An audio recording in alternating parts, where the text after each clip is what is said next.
Hey everyone, it's Kim, and I'm back with my second DT project for this month for Craftsupplies1. Yay!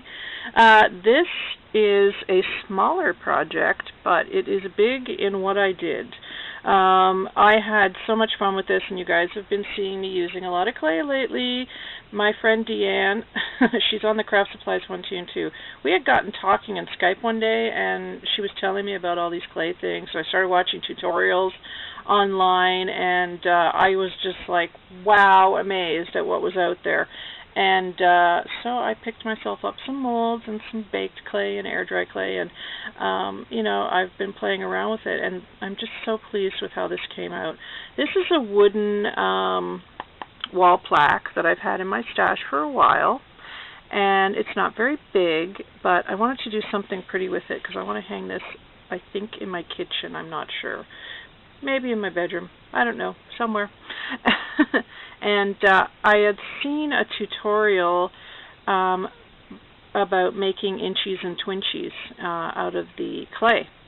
And I was like, that looks like it would be fun. So that's what I did. And I incorporated all of Julie's charms in this piece. And they worked out so great. They baked right in the clay just beautifully. I didn't have to glue any of these in. You just press them in the clay and they stay. It's amazing. And so what I did was I, of course, rolled out my clay and baked it. Well, actually, before I baked it, I impressed this first piece here. We'll start at the top anyway. This piece here, this is Julie's filigree butterfly, and I just cut it in half and made two tiles the exact same. And of course, it's that really pretty butterfly. And I rolled out some of the clay really, really, really thin, and that's what I made these sort of swirls with right here. And of course, the little balls that you just kind of roll out. So I did that for like the head of the half of the butterfly, and more of those things that I rolled out here for the antennae.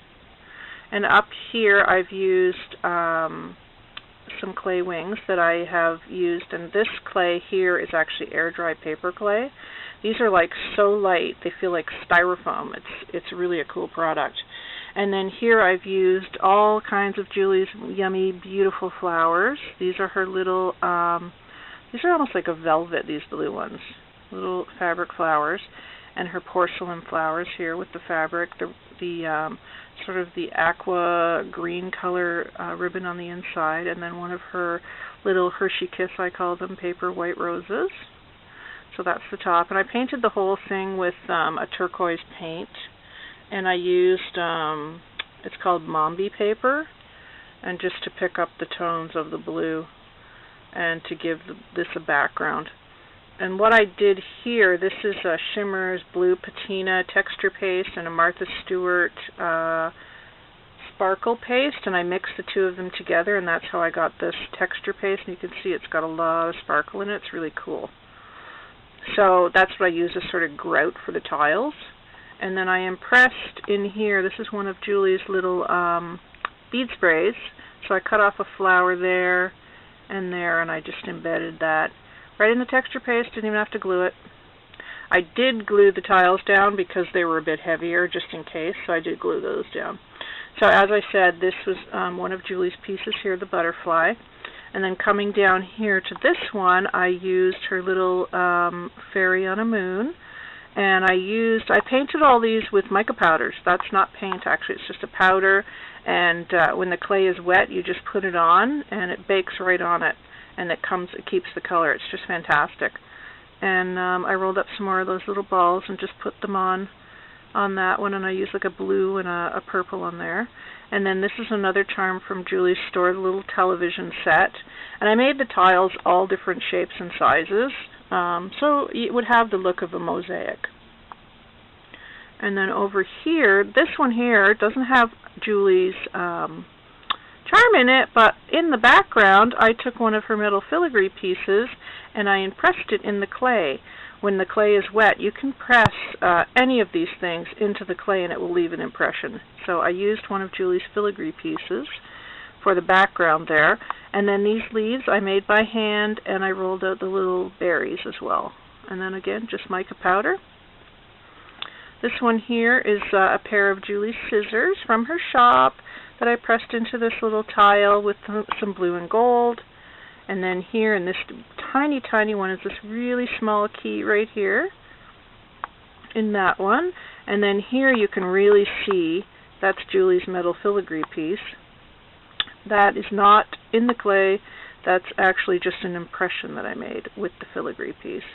I just pressed it there and all of the other places, and then I rubbed the gold mica powder in the spots that were pressed in, and then a green just around it. And this one I really like. This is a charm from Julie's store. I wonder if I have it handy. No, I don't. It's actually a heart with wings, and I just used the wings and pressed them into the clay. And then I made some more little scrollies just by rolling the clay out really, really thin and rolling up the edges. That's how I made those two. And you just put them on the clay, and they melt in the oven when you bake them, and they just stay. It's fantastic. And there's another one of those tiles, the same as the other one. I made two of those with the leaves and the impressions in the background, the little berries. And then this is one of Julie's bead caps, and I just had a tiny little square left over, so I just pressed the bead cap in there, and then I glued in just a little half-back pearl. And then this one is Julie's cherub from her store, and again I took some of her metal filigree pieces you can see in the corners and pressed them in, and then I just made a couple of little more of those little clay balls there, and again mica powder. And then this one is Julie's fan from her store, and again I just made more scrollies and little balls and painted the background with the mica powder. You can even put the mica powder on the metal. Some of it stays, some of it doesn't, but it stays on the clay like beautifully, so I really love it. And then I finished the whole thing off by trimming the edge of the wall plaque with this beautiful trim from Julie's store. So this is a great and different way to use your charms if you haven't thought about it. Because I know if you're like me, I'm a metalhead, I call it. And I like to collect a lot of charms and things like that. And, you know, you get up quite a collection after a while, and this is a great way to use them. It's different, and it's really funky, and it's fun. This was such a fun project. It really was. And I had such a great time playing with the clay and you know, mixing the mica powders and everything. It was just really fun. So you guys got to give this a try if you haven't already. But yeah, so that's my little mosaic wall hanging. And I'll just give you another shot. I'm sure you saw the photos at the beginning too. But yeah, I really enjoyed this project. It was so much fun. So let me know what you think, guys. And yeah. That is it, and don't forget to check out Julie's store. You will find the link down below, right down there. And I will talk to you soon. Take care, everybody. Bye for now. Bye-bye.